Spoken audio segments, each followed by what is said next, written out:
Culture d'Islam par Abdenour Bidar.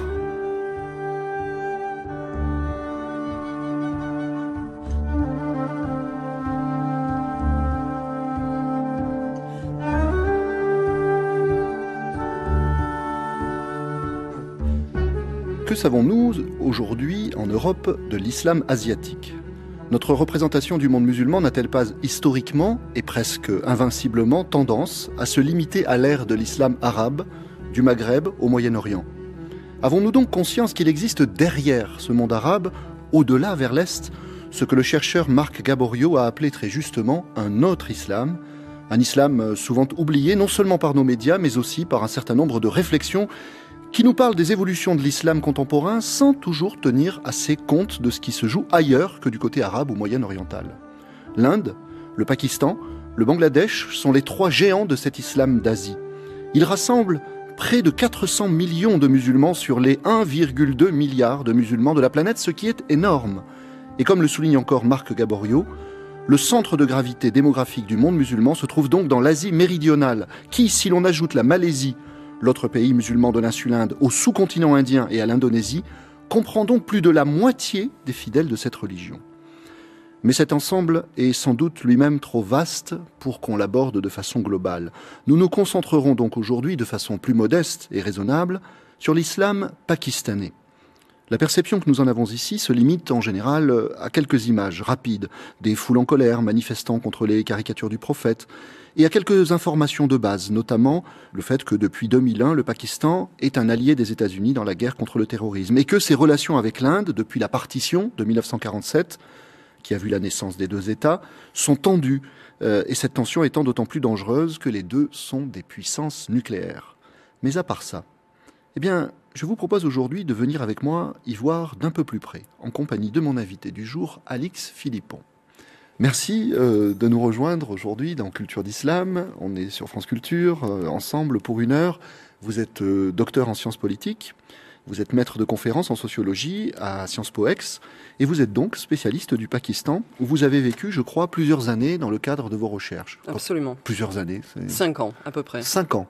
5 ans de séjour permanent ? Pas de séjour permanent, non. C'était des petits bouts, des quelques semaines, quelques mois, mais pas de manière permanente. Depuis 1999.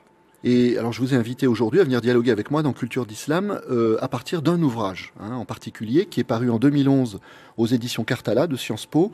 Son titre, Soufisme et politique au Pakistan, le mouvement Barelvi à l'heure de la guerre contre le terrorisme.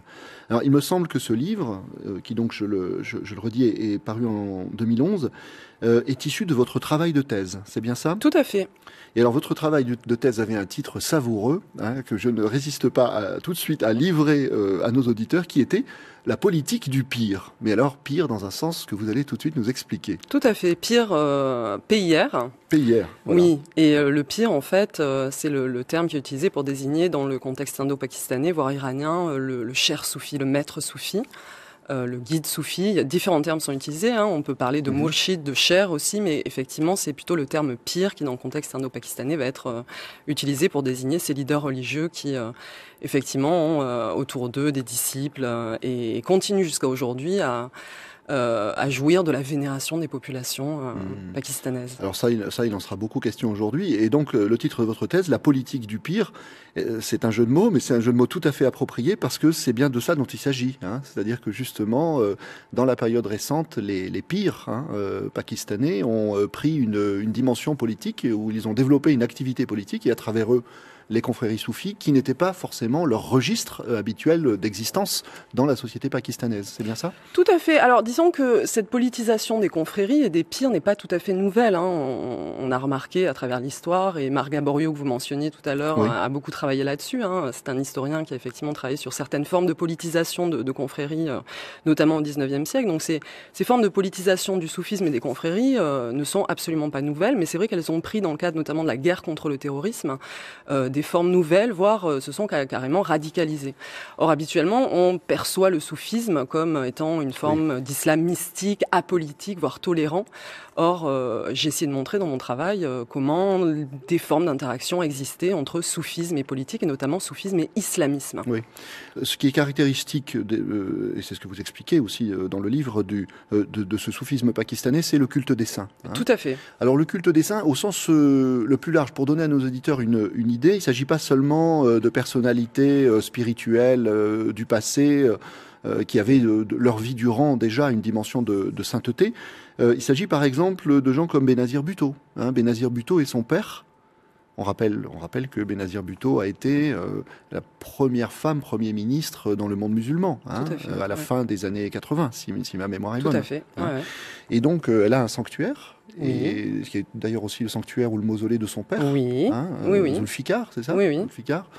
Et que tous les deux, donc, qui étaient pourtant des personnalités politiques, Exactement. pas du tout des personnalités religieuses, ont été sanctifiés après leur mort. Exactement. Et ça, c'est extrêmement intéressant parce qu'en fait, généralement, ce qui s'est passé dans l'histoire du sous-continent indien, c'est qu'il y a eu transformation de dynasties spirituelles, de saints, en dynastie politique. Et avec le cas des Bhutto, finalement, on a le phénomène inverse, c'est-à-dire la mutation d'une dynastie politique en dynastie quasiment spirituelle, puisque si Benazir Bhutto jouissait d'une telle autorité et d'une telle aura au Pakistan, c'est aussi parce qu'elle était dépositaire, je dirais, de la grâce de son père, Zulfikar Ali Bhutto, qui effectivement était un personnage politique extrêmement charismatique. Alors, non seulement charismatique, mais très important dans l'histoire politique du Pakistan. On rappelle, est-ce que c'est bien lui qui a été le fondateur du PPP, le Parti populaire du Pakistan? Le Parti du peuple pakistanais. Le Parti du peuple pakistanais. Voilà, c'est lui. Oui. Donc une grande dynastie politique qui ensuite a été intégrée dans ce culte des saints.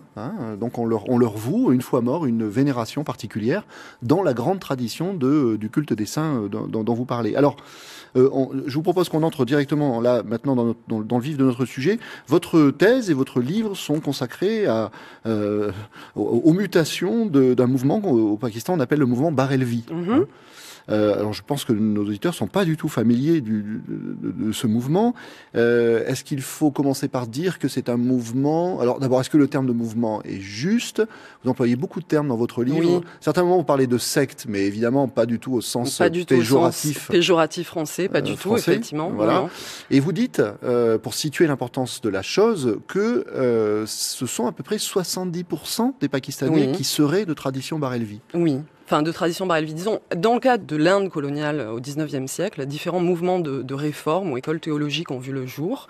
Et les premières à effectivement s'être organisées sont les écoles Deobandi, qu'on connaît aujourd'hui puisque les talibans, notamment afghans et pakistanais, s'inscrivent plutôt dans cette école théologique. Et Ahl Hadith, donc ce sont les deux premiers mouvements de réforme à avoir vu le jour, qui envisageaient de réformer les populations musulmanes à distance des affaires de l'État. Donc c'était des mouvements qui étaient apolitiques et qui ont constitué notamment le mouvement Deobandi tout un réseau de madrasas qui visait effectivement à former des musulmans, donc des écoles coraniques, à la fois coraniques, théologiques. Tout à fait. Et le mouvement Barelvi est arrivé un petit peu plus tardivement, à la fin des années 1880, en réaction à ces deux premiers mouvements de réforme, qui étaient le mouvement donc Deobandi et Ahl Hadith, qui s'attaquait au soufisme populaire, on pourrait dire, c'est-à-dire à ces pratiques et à ces rituels qui étaient effectivement extrêmement répandus dans les populations du sous-continent à l'époque, et qui renvoient effectivement à ce que vous disiez, au culte des saints.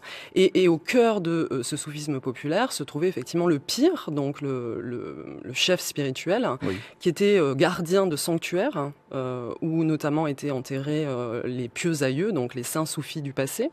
Et donc c'est contre cette structure-là que se sont attaqués les mouvements réformistes Deobandi et Barelvi et Ahl Hadith. Et les Barelvi, le mouvement Barelvi est né précisément pour défendre cette tradition soufie du sous-continent contre les attaques plus réformistes des autres écoles. Oui, alors ce qui est intéressant dans ce que vous nous dites, c'est qu'on a déjà un panorama historique, c'est-à-dire qu'à la fin du XIXe siècle, au Pakistan, se produit un mouvement général, où se fait sentir un besoin général, qui est un besoin général de réforme par rapport aux sentiments qui prédominent d'une décadence, d'une dégénérescence, d'une déperdition de la tradition, et vont s'affronter à partir de là des visions réformistes, chacune prétendant évidemment avoir la clé de ce réformisme et pouvoir dire par rapport aux autres, où est la vraie tradition? Il y aura une querelle sur la définition de ce qu'est la tradition.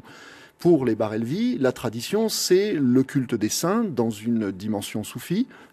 C'est-à-dire que donc les Barelvi se regroupent autour d'un maître vivant, qui est l'héritier d'un certain nombre de maîtres morts, à partir du fondateur du mouvement Barelvi, qui s'appelait Ahmed Reza Khan Barelvi, qui est mort en 1921. Il était né en 1856. Qui lui-même donc se rattache, on le dit en arabe comme ça, à une silsila, c'est-à-dire une chaîne initiatique qui est mythifiée puisqu'elle est censée remonter au prophète Mohammed lui-même. Et à quel grand courant soufi est-ce que les Barelvi se rattachent? Je crois que dans le livre vous parlez beaucoup de la Qadiriya. La tariqa Qadiriya. Tout à fait. Alors il faut rappeler que le cheikh était donc le Abdelkader al-Jilani, qui est mort à la fin du XIIe siècle, 1160 à peu près, 1166 je crois. Voilà. Donc, on a ces Barelvi, et puis on a en face d'eux les Déobandis. On a aussi ceux que vous avez appelés les Ahl al-Hadith, c'est-à-dire les gens du Hadith, les gens qui se réclament eux aussi d'une tradition, mais pas la même, puisque dans le nom même, les gens du Hadith, ça veut dire les gens qui se rapportent au prophète, donc au modèle originel. Et là, il y a une querelle sur la définition de la tradition. Tout à fait, notamment de la tradition soufie, puisque les Ahl hadith comme les Déobandis sont également soufis, mais d'une manière extrêmement orthodoxe, entre guillemets, enfin, en tout cas beaucoup plus que les Barelvi. Et donc c'est ça qui rajoute, je dirais, une couche de complexité au positionnement de ces différentes écoles par rapport au soufisme, parce qu'on a souvent présenté les Déobandis notamment comme étant anti-soufis. Or, il l'était dès le début de l'école. La plupart des chers dominants de l'école Déobandi étaient également des soufis, mais des soufis très orthodoxes.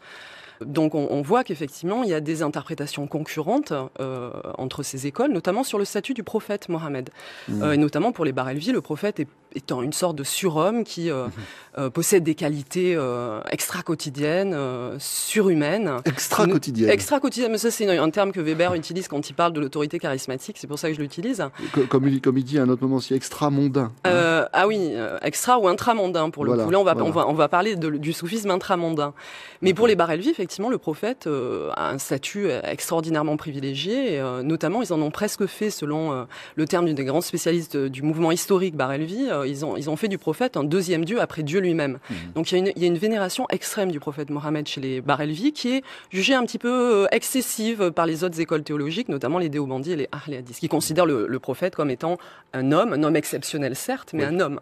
Et donc là, on a la version pakistanaise d'un débat éternel et général dans le monde musulman, à savoir l'accusation brandie inévitablement par les uns d'associationnisme. Absolument, shirk, ce qu'on appelle le shirk. L'associationnisme, c'est-à-dire le fait d'associer à la vénération de Dieu la vénération de quelqu'un ou de quelque chose d'autre. Donc on a un phénomène qui va être dénoncé comme une forme d'idolâtrie. Tout à fait. Et donc cet associationnisme, du point de vue des Déobandis et des Ahl hadith, concerne aussi bien le prophète Mohammed que les saints soufis eux-mêmes. Puisqu'on parlait tout à l'heure du culte des saints. Le culte des saints, c'est quoi? Ce sont des populations, des pèlerins qui vont se rendre sur des tombeaux de saints pour effectivement essayer de bénéficier de la baraka de ces saints enterrés.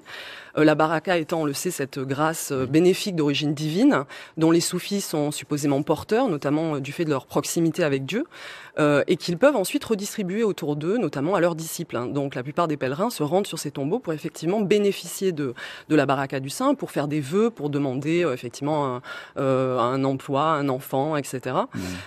Et donc c'est toutes ces pratiques-là qui sont jugées comme étant totalement hérétiques par les autres écoles théologiques. Oui, d'autant plus que là, en effet, les Barelvi aggravent leur cas, puisque non seulement ils vénèrent le prophète, bon ça à la limite, il y a quand même quelque chose de relativement orthodoxe, tout au moins si la vénération ne dépasse pas certaines bornes et ne vient pas en concurrence avec la vénération à Dieu et à Dieu seul.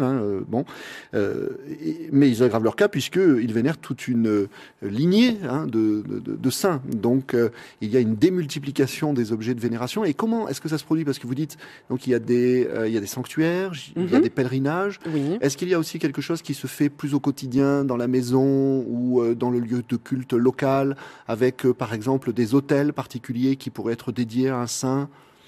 Non, c'est vraiment, je pense, sur les sanctuaires que cette piété populaire, cette religiosité populaire s'exprime le mieux au Pakistan. C'est vraiment dans le cadre de ces sanctuaires qui, en fait, sont effectivement l'objet de visites très fréquentes au quotidien. Donc on peut y aller effectivement tous les jours, mais notamment une fois par an s'organise sur la plupart des sanctuaires ce qu'on appelle des ours, c'est-à-dire la commémoration de la mort d'un saint soufi. Urs signifie mariage en arabe, et donc c'est l'occasion de fêter le mariage du saint avec Dieu, c'est-à-dire au moment de sa mort, le saint étant un ami de Dieu à rejoindre Dieu.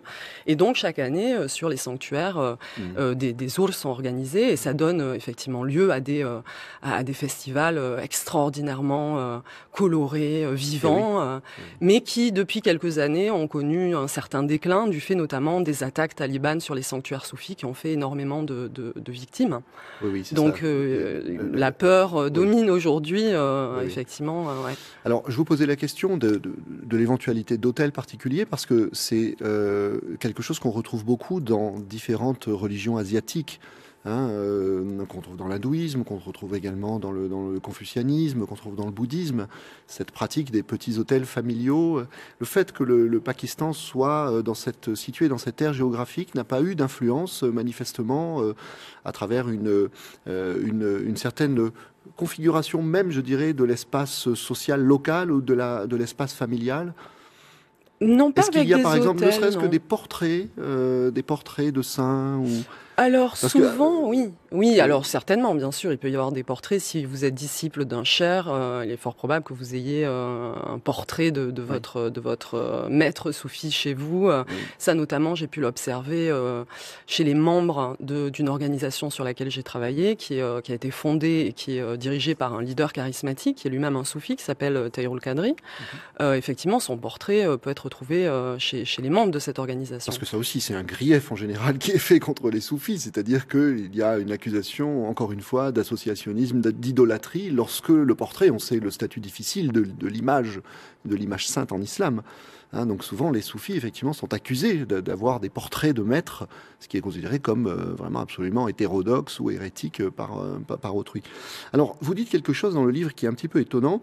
Vous dites que les Barelvis sont engagés aujourd'hui c'est votre expression, dans une quête de reconnaissance. Alors, dans une quête de reconnaissance qui est un peu étonnante, dites-vous, parce que alors qu'ils sont assez majoritaires, ils n'ont jamais réussi, en tout cas jusqu'à une période récente, à s'imposer politiquement. Et à partir de là, ils sont entrés dans une logique qui était une logique étonnante pour une majorité, c'est-à-dire ils ont eu tendance à se considérer discriminés et à entrer dans l'attitude d'une minorité quasiment opprimée. Par exemple, vous citez un fait étonnant, vous dites qu'en 1960, au moment où a été créé le ministère des fondations pieuses, eh bien justement, ils se sont sentis complètement lésés de la propriété de leur sanctuaire et en quelque sorte expropriés. Alors, mais tout à fait, bien sûr, oui. Voilà, et c'est une réalité, c'est-à-dire il y avait vraiment une intention dirigée contre eux et contre cette piété ou ce populaire et ce culte des saints. Il faudrait remonter un petit peu dans le temps pour comprendre ce processus de nationalisation des sanctuaires soufis qui a été organisé par ce ministère des Affaires religieuses et des fondations pieuses, qui a été fondé en 1960 sous le régime d'Ayoub Khan. Oui. Et c'est notamment Mohamed Iqbal qui a inspiré ces réformes-là et cette politique publique religieuse au Pakistan, puisque c'est son fils, inspiré par la vision de son père qui était très ambivalent à l'égard du soufisme, puisque en même temps on sait qu'il était proche de Rumi, qu'il lisait beaucoup Rumi, qu'il a reformulé le soufisme d'une manière assez radicale et très personnelle, notamment inspiré par Nietzsche, du fait de ses études en Europe, etc. Donc c'est vrai qu'il a livré une vision quand même assez originale du soufisme, mais en même temps il était très critique de ce qu'il appelait le pirisme, justement, c'est-à-dire de cette vénération excessive des pires locaux, donc des fameux saints soufis, et donc il n'estimait pas que ces leaders religieux soufis contemporains de son époque puissent être les véhicules d'une modernisation sociale et politique. Oui.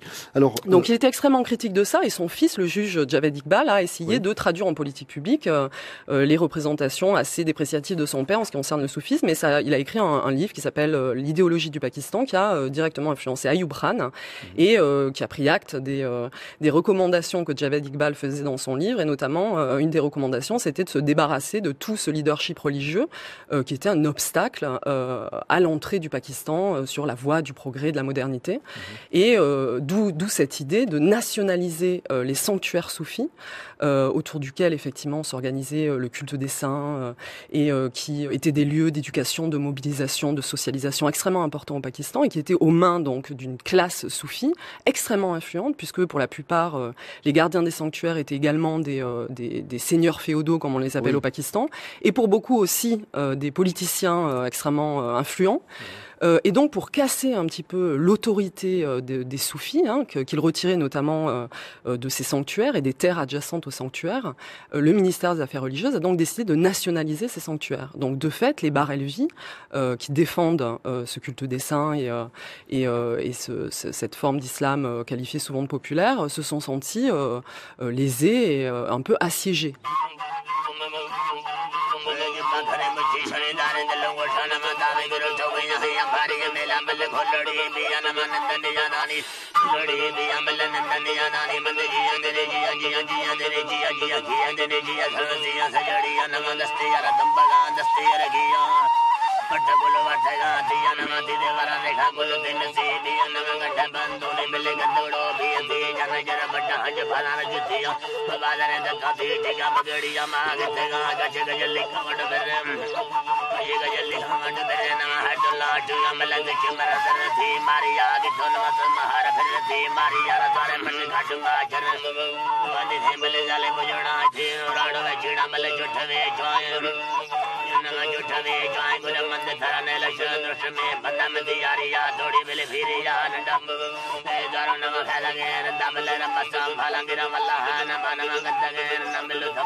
Alors, vous disiez plutôt dans un entretien accordé au Monde des religions, c'était en 2011, je vous cite que le fait que ce mouvement Barelvi soit majoritaire au Pakistan est relativement méconnu. Et effectivement, je ne sais pas combien de nos auditeurs ont entendu parler des Barelvi. Et la raison que vous mobilisez est la suivante, parce qu'on a une image assez apocalyptique de ce qu'est le Pakistan contemporain. Et vous prenez la peine de préciser que dans leur grande majorité, les Pakistanais sont modérés, pratiquent un islam populaire et un culte des saints très paisible. Alors, quand on sort de la lecture de votre livre, on a une impression quand même assez contrastée, c'est-à-dire qu'il y a toute cette dimension éducative, socialisatrice du soufisme, etc. Et puis il y a quand même en même temps, justement à cause de la concurrence de toutes ces écoles théologiques, etc., qui se battent pour le leadership du vrai islam et la définition du vrai islam, il y a quand même des poussées de fièvre qui sont très importantes, avec des affrontements, des violences, etc. Voilà, donc c'est une situation qui ne correspond sans doute pas à l'image apocalyptique que l'on a, mais il y a une effervescence quand même, avec des moments d'éruption dans cette querelle à peu près continuelle entre les écoles. Absolument, et c'est ce qu'on appelle le sectarisme, précisément. On parlait de secte tout à l'heure, et le sectarisme désigne précisément ces interactions conflictuelles, voire de plus en plus violentes, entre guillemets, les différentes sectes de l'islam. Donc, effectivement, on sait qu'il y a des affrontements violents, pas seulement au Pakistan, entre les sunnites et les chiites, mais également au sein même du sunnisme. Et le sectarisme intra-sunnite concerne précisément ces affrontements entre soufis, anti-soufis, qui se sont, je dirais, intensifiés depuis les débuts de la guerre contre le terrorisme. Oui. Alors, par curiosité, je suis allé voir où on en est sur le site du ministère des Affaires étrangères. Je lis, après le sanglant attentat de décembre 2014 qui a fait près de 150 morts parmi les élèves et professeurs d'une école militaire de Peshawar, le risque reste élevé au Pakistan et peut toucher n'importe quelle localité du pays. Par ailleurs, à la suite de la publication de Charlie Hebdo du 14 janvier, l'émotion reste vive et des manifestations régulières ont encore lieu au Pakistan, etc., etc. Et le ministère dit, la plus grande prudence reste donc de mise et il est même, précision, formellement déconseillé de se rendre au Pakistan. Vous n'avez jamais eu peur au Pakistan ? Disons que je crois que j'ai commencé un petit peu à y aller avec appréhension depuis, en fait, assez récemment. Je dirais que dans l'histoire récente du Pakistan, il y a eu un véritable tournant à partir de 2007, Quant à la suite de l'épisode de la mosquée rouge dont on se souvient peut-être, hein, qui avait mené notamment à un assaut sur cette mosquée en plein cœur d'Islamabad, qui avait fait officiellement une centaine de morts, officieusement plus d'un millier. C'est à ce moment-là, en représailles précisément à cette attaque contre la mosquée rouge, que le mouvement des talibans du Pakistan est sorti de terre. Alors c'est pas du tout un mouvement centralisé, très organisé, homogène. Hein, c'est une sorte de galaxie, de nébuleuse, de champs multi-organisationnels extrêmement compliqués, hein, avec des conflits de leadership, etc. Mais c'est à partir de là, donc fin 2007, qu'une vague d'attentats sans précédent a commencé à frapper le pays. Alors d'abord c'était des cibles officielles, hein, militaires et politiques, et de plus en plus des cibles civiles ont également été victimes de ces attentats. Et donc de fait, nous chercheurs avons commencé à trembler un petit peu plus que d'habitude sur nos terrains respectifs. Oui, et donc vous y avez été depuis 2007 et vous avez pris des précautions particulières, vous avez adopté des règles de sécurité particulières ou... Malheureusement, comme vous venez de le dire, ça peut frapper n'importe où, n'importe quand. Donc, il est très difficile en fait de prévenir un attentat, une attaque. Et je le vois, notamment quand je suis certains des leaders politiques sur lesquels je travaille. Oui. À part le fait d'avoir des gardes du corps ou lors de meetings politiques de se protéger derrière des verres bulletproof, il n'y a pas grand-chose à faire. Ah oui, il y a carrément à l'épreuve des balles. Voilà. À l'épreuve des balles, c'est ça. Sinon, il n'y a pas vraiment grand-chose à faire. Hein. Oui. Inch'Allah, comme on dit.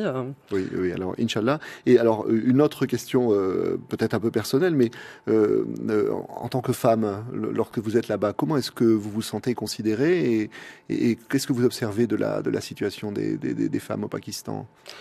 Je dirais que mon statut de femme chercheuse au Pakistan est ambivalent, c'est-à-dire que ça peut être un atout extraordinaire pour faire de la recherche, notamment parce qu'on a accès aussi bien aux hommes qu'aux femmes.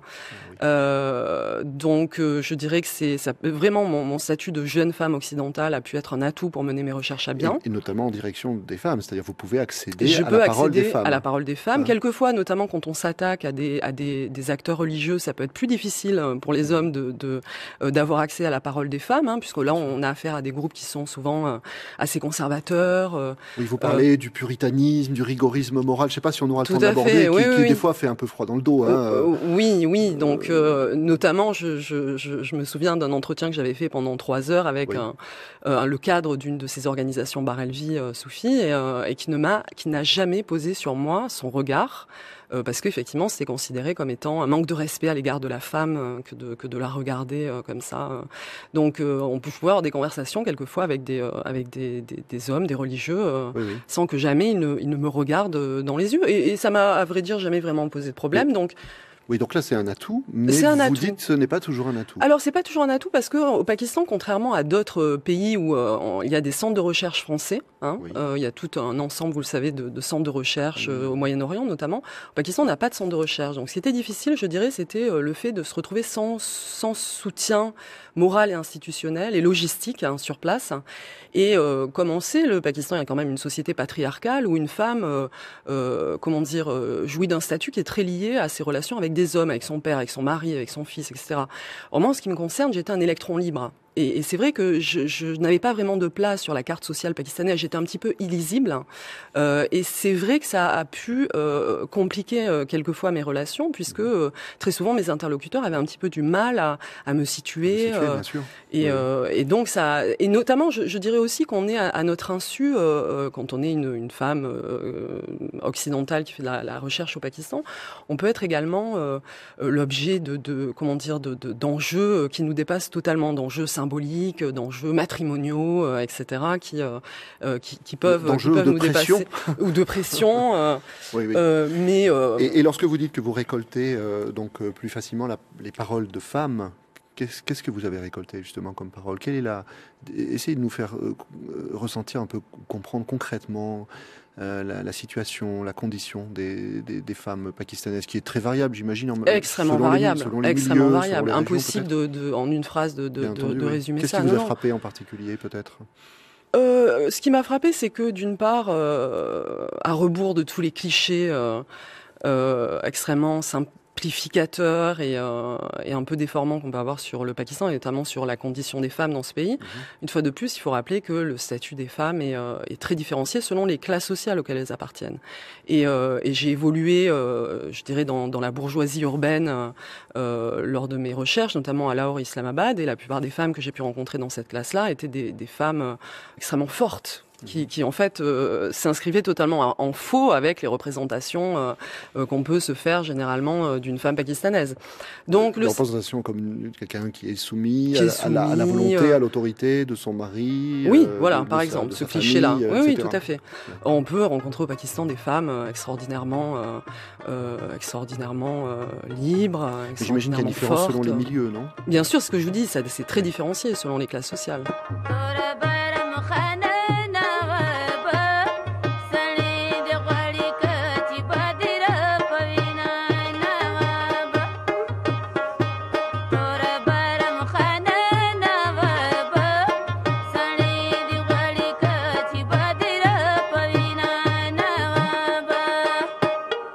Vous écoutez France Culture, c'est Culture d'Islam par Abdenour Bidar.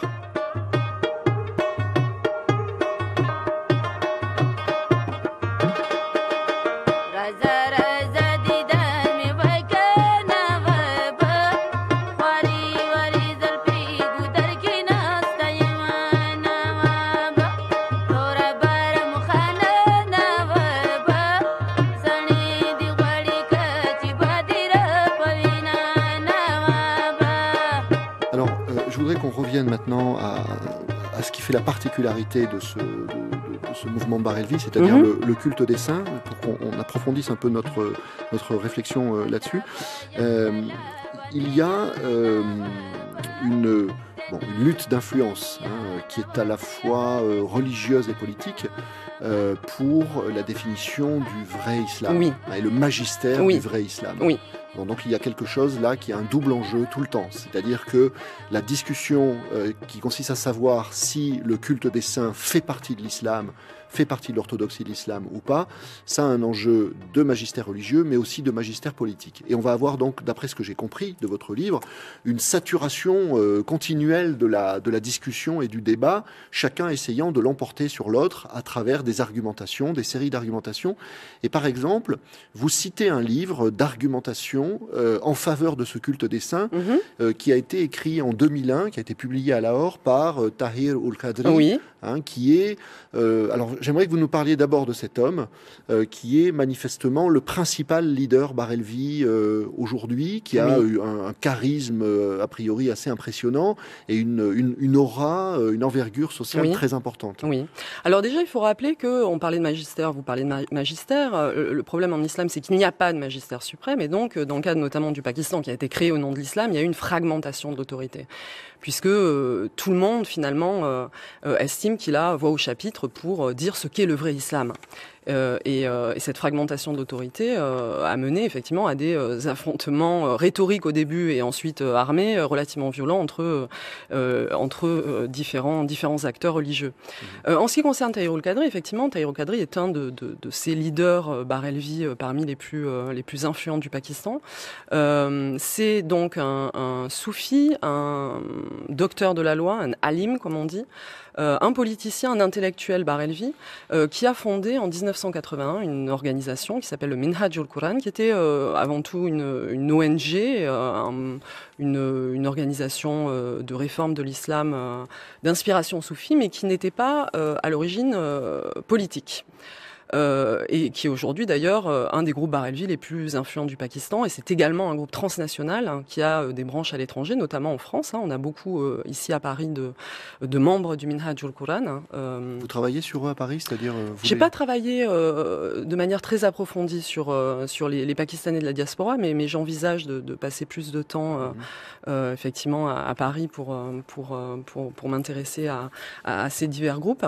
Mais Tahir Ul-Qadri donc est un personnage effectivement vénéré aussi bien au Pakistan parmi les membres de l'organisation que dans les branches à l'étranger.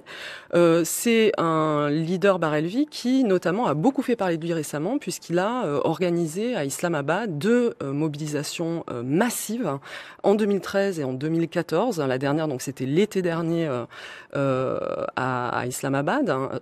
C'est une mobilisation qui a commencé le 14 août, donc le jour de l'indépendance à Lahore, et avec Imran Khan, qui est un autre leader charismatique, un autre politicien du pays qui a beaucoup fait parler de lui récemment. Ils ont rejoint Islamabad dans le but de demander à Nawaz Sharif, qui est l'actuel Premier ministre, de démissionner. Donc Tahirul Qadri, pour le coup, a été vraiment sur le devant de la scène médiatique et politique. Pour quelle raison voulait-il qu'il démissionne?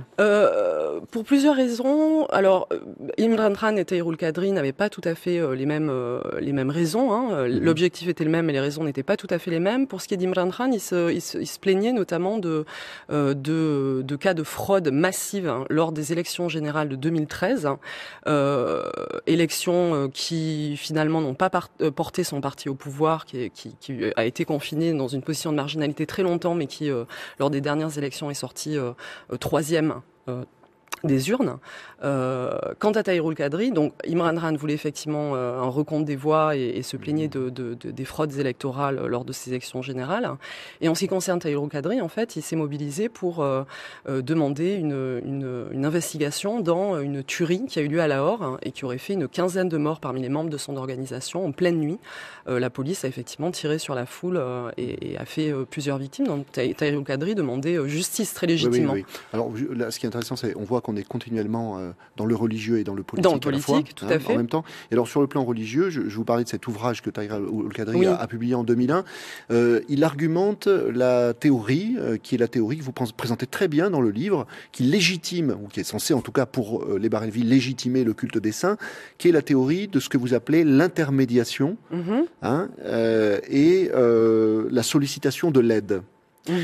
C'est-à-dire que selon les Barelvi, il y a non seulement une légitimité du culte des saints, mais il y a une légitimité parce qu'il y a une efficacité. C'est-à-dire que si on a raison et si c'est de bon droit que l'on s'adresse aux saints pour qu'ils exaucent des prières, c'est qu'ils ont ce pouvoir. Ils ont ce charisme, même mort, c'est-à-dire qu'ils ont une véritable puissance spirituelle qui leur permet d'être des intermédiaires entre l'homme et Dieu. Alors on voit qu'en contexte musulman, c'est quelque chose d'un petit peu étrange en même temps, parce que on présente toujours l'islam justement comme la religion de la relation directe entre le croyant et Dieu.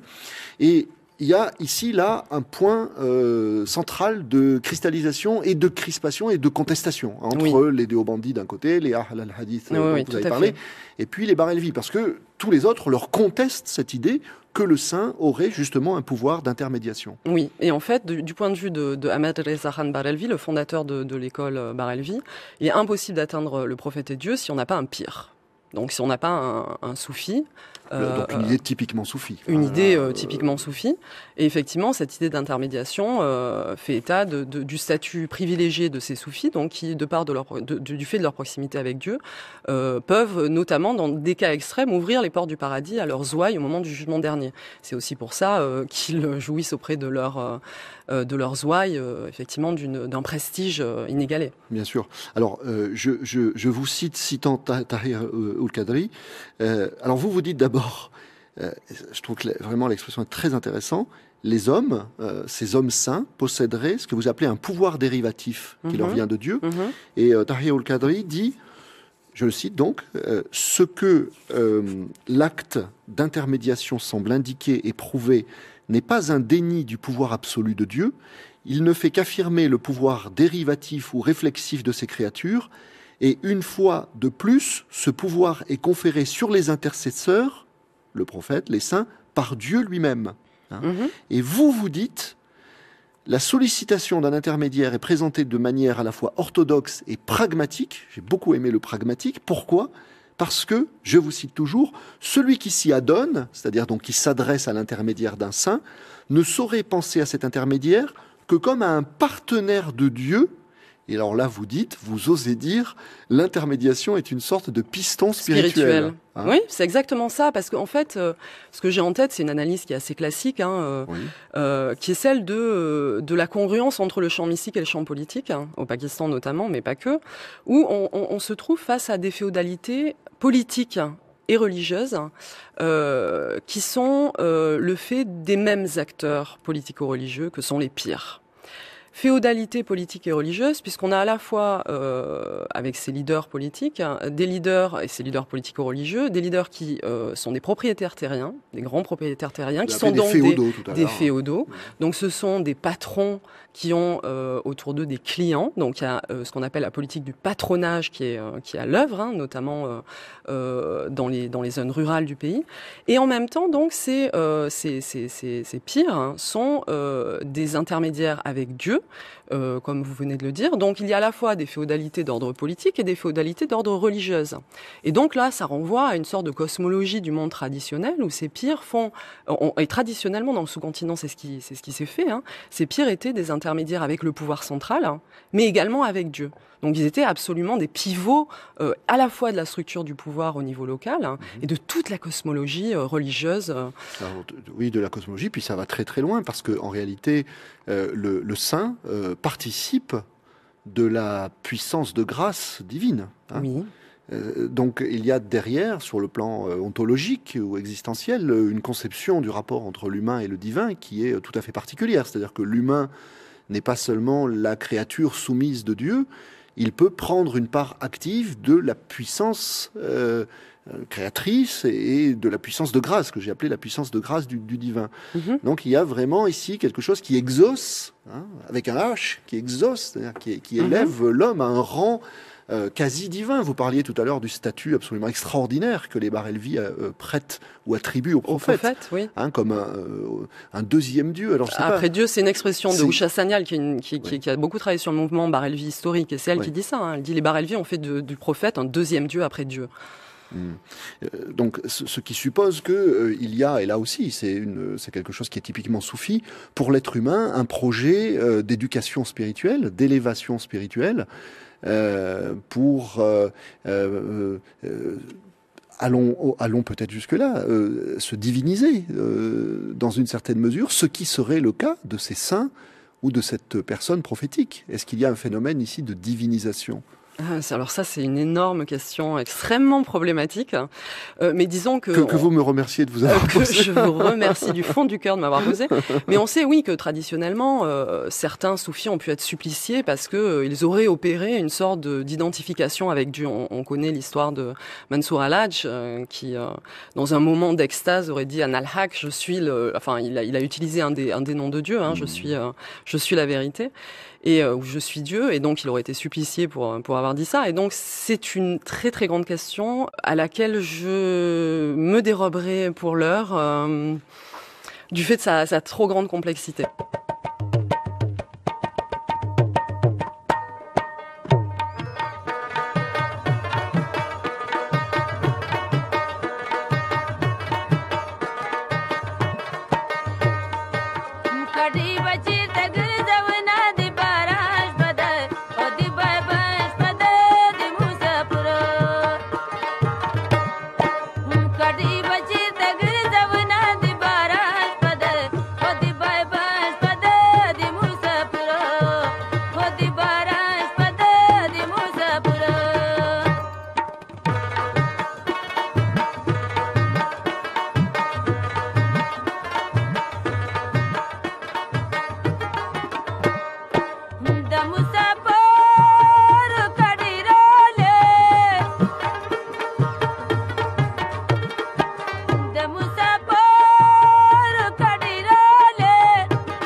Je vous propose simplement de nous arrêter un peu plus sur l'idée très importante que le mouvement Barelvi, c'est une école d'éducation spirituelle. C'est-à-dire que la référence au prophète ou la référence au saint n'est pas seulement une référence à laquelle s'adresse la prière, une prière de demande, d'exaucement d'un certain nombre de vœux, etc. Pas seulement. Il y a aussi une vertu de modèle. C'est-à-dire que le saint, le prophète, sont des modèles de comportement, des modèles de piété, des modèles de conduite, des modèles éthiques, des modèles spirituels, etc. Et le mouvement Barelvi, d'une façon très concrète, propose à ses disciples un cheminement d'éducation spirituelle fondé sur l'imitation de ces grands modèles. Est-ce que c'est bien comme ça que ça fonctionne? Alors ça dépend des groupes Barelvi. Ça dépend des groupes Barelvi. Mais si effectivement on prend l'exemple du Dawat-e-Islami, qui est un des grands groupes Barelvi pakistanais, le fondateur et le leader de l'ordre a opéré une sorte d'identification, enfin pas d'identification, mais alors je fais attention aux termes que j'utilise, parce que tout ça est très très délicat. Il est question pour les soufis Barelvi notamment, mais pas que, d'essayer de respecter la tradition du prophète du mieux qu'ils peuvent, de s'habiller comme s'habillait le prophète, de se comporter comme se comportait le prophète, etc. Et donc cette sorte, alors je parle d'identification, mais certainement c'est un terme qui est sujet à caution, doit permettre effectivement à ces Barelvi de se perfectionner, de se purifier, d'accéder à travers la piété à une forme d'exemplarité. Et cette exemplarité, elle est effectivement incarnée par les leaders de ces organisations, qui tous sont des soufis, qui appartiennent à la Qadriya, à l'ordre soufi de la Qadriya, qui est dominant au sein du mouvement Barelvi. Alors, vous parliez de disciples tout à l'heure, c'est un petit peu plus compliqué dans le cas des groupes Barelvi, parce que ce ne sont pas véritablement des confréries traditionnelles, dans le sens où le but premier de ces groupes Barelvi, notamment du Minhajul Quran de Tayrul Qadri dont on parlait tout à l'heure, n'est pas l'initiation spirituelle des disciples, ou pas que en tout cas, puisque c'est une ONG, le Minhajul Quran est une ONG qui possède au Pakistan une chaîne éducative, d'écoles, d'universités qui est très très étendue et qui est très influente. C'est un mouvement de réforme, donc qui fait beaucoup de dawa, comme on appelle ça, de prédication, d'appel, de prêche, etc., pour ramener donc les musulmans dans le giron du vrai islam, entre guillemets. Et c'est un mouvement qui s'est politisé, qui est passé à l'action politique à la fin des années 80, même si effectivement cette branche politique elle est un petit peu dormante. Donc on voit bien qu'il y a un activisme à la fois social et politique, et qu'il y a une offre rituelle et spirituelle au sein du mouvement. Mais elle est couplée effectivement avec un activisme social et politique, et précisément la vénération de Tayrul Qadri et la vénération du fondateur de la Qadriya historique dont vous parliez tout à l'heure sert d'incitation à l'activisme. Oui. Et alors, tout ce que vous dites, et vous le précisez d'ailleurs aussi très bien dans le livre, nous permet de rompre avec une certaine image d'Épinal du soufisme, ou avec une définition qui serait trop réductrice ou stéréotypée du soufisme comme d'un espèce de mouvement à vocation purement métaphysique ou purement initiatique. Vous l'avez dit, il y a là toute une dimension sociale qui est très importante.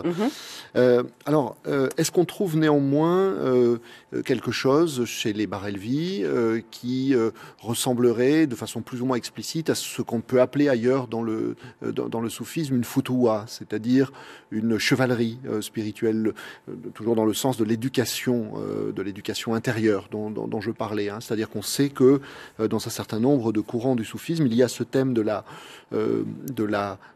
chevalerie spirituelle que le disciple est enjoint à développer, c'est-à-dire une noblesse de sentiment, une force de caractère et la culture d'un certain nombre de vertus.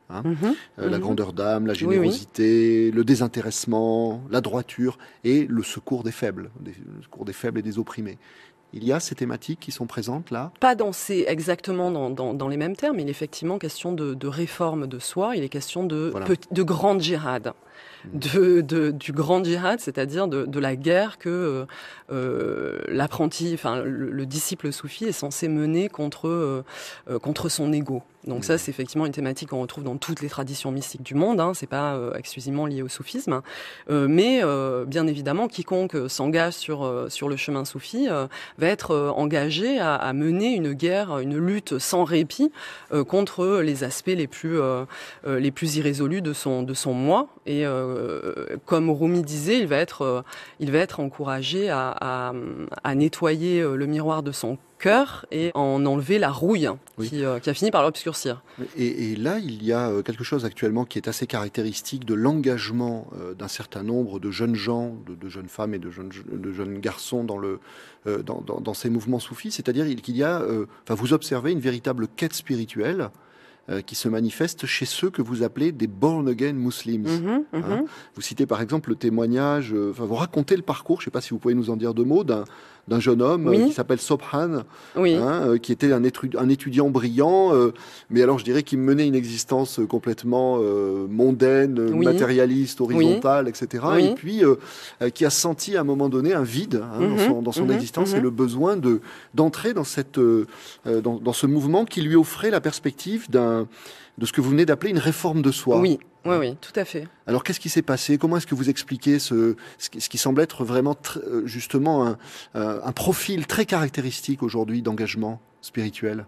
Je dirais que le parcours que je retrace dans le livre de Sobhan Mourchid est assez exemplaire de ces parcours de born again, musulmans, mais bon, on sait qu'il y en a aussi chez les chrétiens, des born again, puisque Sobhan, effectivement, comme vous le disiez, a mené une vie de plaisir, quasiment de luxe, lui-même le dit, au sein d'une famille bengali. Le père était un homme d'affaires riche, il jouissait d'à peu près tout ce dont il pouvait désirer, tout ce qu'il pouvait désirer. Et un jour, il a fait la rencontre d'un missionnaire de ce mouvement du Dawat et Islami, Barelvi, qui était illettré, mais qui, par sa simplicité, le fait qu'il avait réussi à incarner, à littéralement métaboliser certaines des vertus dont on parlait tout à l'heure. La manière également dont ce missionnaire illettré a essayé de rappeler Sobhan Mourchid à la vraie foi, jamais en ne lui imposant quoi que ce soit, jamais en lui disant tu dois faire ci ou tu ne dois pas faire ça. Il l'a appelé de manière extrêmement sensible et délicate à revenir à la foi. Et Sobhan Mourchid, qui lui était un jeune homme surdiplômé et très occidentalisé, a été frappé par la qualité d'âme de cet homme illettré qui a initié chez Sobhan Mourchid un processus de transformation intérieure qui est très long, d'alchimie identitaire pourrait-on dire, puisque cette transformation d'ailleurs elle était aussi bien intérieure qu'extérieure, puisque on le sait souvent chez les born again, il va y avoir des transformations physiques, on va se laisser, c'est le cas de Sobhan Mourchid, on va se laisser pousser la barbe, lui il s'est mis à porter la toque, à porter des vêtements traditionnels alors que jusque-là il portait des vêtements plutôt occidentalisés, donc c'est tout un processus de transformation intérieure qui dans le cas du Dawat et Islami va être sanctionné par ce que je décris, un dépliant cartonné voilà ce qu'on appelle les questions médinoises, c'est une sorte de processus de comptabilité morale auquel se soumet un disciple du Dawat et Islami. Donc sur une base journalière, hebdomadaire, voire annuelle, le disciple doit répondre à certaines questions sur les aspects rituels, enfin toutes sortes d'aspects de sa vie quotidienne. Sur le degré de conformité. Sur le degré de conformité. De sa vie avec un certain nombre pas seulement de préceptes, mais d'idéaux, tout à fait. De vertus, de tout valeurs, etc. Par exemple, est-ce que vous avez fait vos 5 prières aujourd'hui? Est-ce que vous avez lu un savant de l'islam? Est-ce que vous avez évité de regarder une femme dans les yeux? Enfin voilà, c'est ce type de questions. Vous racontez très bien cette rencontre entre Sobhan et cet homme illettré. Je me permets de lire un passage parce que ça m'a beaucoup frappé et touché. Voilà comment vous le racontez. Et c'est Sobhan qui le raconte. La première chose qu'il m'a dite, cet homme qui m'a frappé, c'était qu'il y avait une différence entre les musulmans et l'islam. Ce n'est pas la même chose. L'islam est une belle religion, avec une excellente discipline pour toutes les choses de la vie. L'islam est très bien, mais les musulmans ne le sont pas. Ils ne pratiquent pas. Et, dit Sobhan, cette chose a grandi en moi. Et, poursuit-il, ces choses ont commencé à m'angoisser sans raison. J'ai commencé à méditer sur la manière dont ma vie se déroulait. En qualité d'être humain, nous ne sommes pas censés vivre comme des animaux. Nous sommes, c'est une expression extraordinaire, les super créations de Dieu. Nous pouvons penser, nous pouvons nous projeter dans le futur. Ce sont des cadeaux divins juste pour les humains. Là, il y a vraiment ce que vous avez appelé l'amorce d'une transformation, une vraie prise de conscience. Voilà. Tout à fait. D'ailleurs, le but de la plupart de ces groupes barelvistes dont on parle, c'est un but de conscientisation des masses, qui est un but classique des mouvements de réforme. Oui, de conscientisation des masses. Alors, pour terminer, quand même, votre concept, parce que vous avez forgé un concept complètement baroque, mais très intéressant. Totalement baroque. Voilà, mais c'est bien. Il y en a marre des concepts usés, des mots usés. Un peu de néologisme de temps en temps, ça nous fait pas de mal. Le concept de soufisme oui. en un seul mot. Oui. Alors expliquez-nous. Qu'est-ce que c'est que le soufisme? Barbarisme. Non, mais c'est une nouvelle catégorie qui avait en fait pour vocation à ne serait-ce qu'interpeller un petit peu et provoquer une réaction souvent amusée. Ça a été le cas, donc je suis très très contente. Oui, parce que ça s'inscrit dans un débat, ça. Ça s'inscrit dans un débat. Alors, d'une certaine manière, à travers ce néologisme, ce que j'ai essayé de faire, c'était de questionner la supposée dichotomie infranchissable entre ces deux catégories de soufisme et d'islamisme. Il vise à désigner ces groupes qui se revendiquent publiquement d'une identité soufie comme registre de mobilisation islamiste. Et donc le soufisme visait à mettre véritablement sur le devant de la scène ces groupes, tels les groupes Barelvi, qui vont revendiquer publiquement sur la scène publique et politique une identité soufie comme registre de mobilisation islamiste véritablement. Et alors, il y a non seulement donc l'opportunité pour vous, à travers ce concept de soufisme, de battre en brèche cette image d'Épinal dont on parlait tout à l'heure, d'un soufisme qui serait par définition complètement retiré des affaires du monde, puisque là vous montrez au contraire un soufisme qui est pleinement investi, d'ailleurs pas seulement sur le plan politique, mais on a eu l'occasion d'en parler, sur le plan social, sur le plan éducatif, etc. Bon, donc qui est très présent sur la scène publique, voilà, qui organise la vie des gens. Et puis aussi cette thèse selon laquelle le soufisme, alors cette thèse qui a été d'ailleurs promue politiquement, je crois notamment à partir de Pervez Moucharaf, selon laquelle le soufisme, en tant que soufislamisme, serait une alternative à l'extrémisme. Tout à fait. Alors, à partir des débuts de cette guerre contre le terrorisme, Moucharaf, mais pas que Moucharaf, de nombreux autres dictateurs du monde musulman, je pense à l'Égypte, je pense à la Tunisie, avant bien sûr les printemps arabes. Oui, parce que Moucharaf, c'est 1999-2008. Voilà. Moucharaf, donc, dans le cadre de cette guerre contre le terrorisme, dont, rappelons-le, le Pakistan était un État de ligne de front, en qualité d'allié des États-Unis, Moucharaf a décidé de promouvoir activement le soufisme comme, effectivement, idéologie alternative au radicalisme des groupes extrémistes dont le Pakistan est plein, puisque dès les années 80, on le sait, les services secrets pakistanais, l'ISI a commencé à financer, à soutenir, à former des groupes sectaires et djihadistes qui sont allés donner le coup de poing en Afghanistan dans les années 80 au moment du djihad contre les soviétiques et ensuite au Cachemire à la fin des années 80. Donc tous ces groupes radicaux sont devenus un petit peu les cibles privilégiées des politiques menées par Moucharaf à la suite du 11 septembre. Et pour contrer l'idéologie extrêmement influente de ces groupes radicaux pakistanais, il s'est mis à effectivement promouvoir de manière très agressive, médiatiquement parlant, le soufisme, notamment à travers la création d'un conseil national soufi qui visait à travers la télé, la radio, etc. à promouvoir les poètes, les grands poètes et les grands saints soufis du pays. Et à l'époque de Moucharaf, donc, les acteurs Barelvi n'ont pas été directement cooptés ou financés ou promus par le régime de Moucharaf pour différentes raisons, notamment parce que un des grands leaders Barelvi, qui est mort en 2003, qui s'appelle Shah Ahmed Nourani, qui était le leader d'un des plus grands partis politiques islamistes Barelvi, qui s'appelle le Jamiat Ulema Pakistan, faisait partie à l'époque, depuis 2002, d'une alliance de groupes islamistes qui s'appelait la MMA, qui avait effectivement remporté les élections de 2002 dans la province de Peshawar et qui était devenue la troisième force parlementaire la même année. Donc Moucharaf ne pouvait pas à l'époque se permettre de coopter les Barelvi, précisément parce que l'un d'entre eux, et pas des moindres, était allié avec des islamistes plus radicaux et donc soutenait le mouvement taliban en Afghanistan et Ben Laden.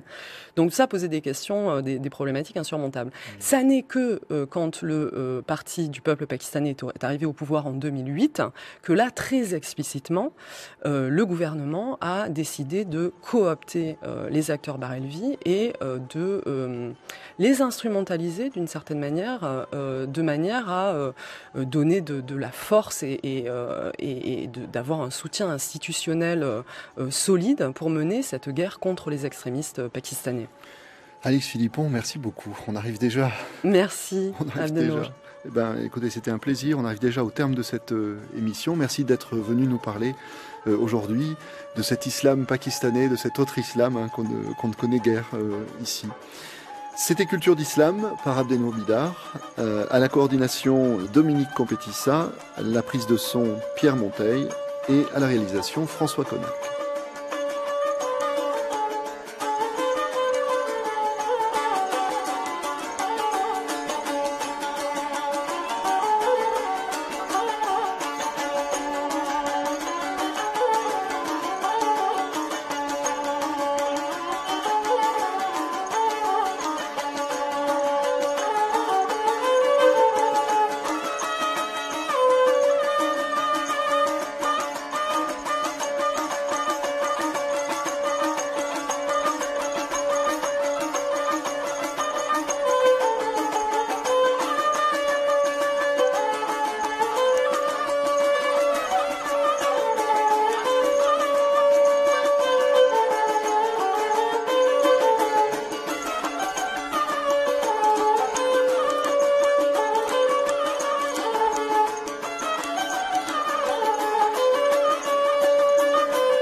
Dans quelques instants, nous retrouvons Les Nouvelles Vagues par Marie Richeux.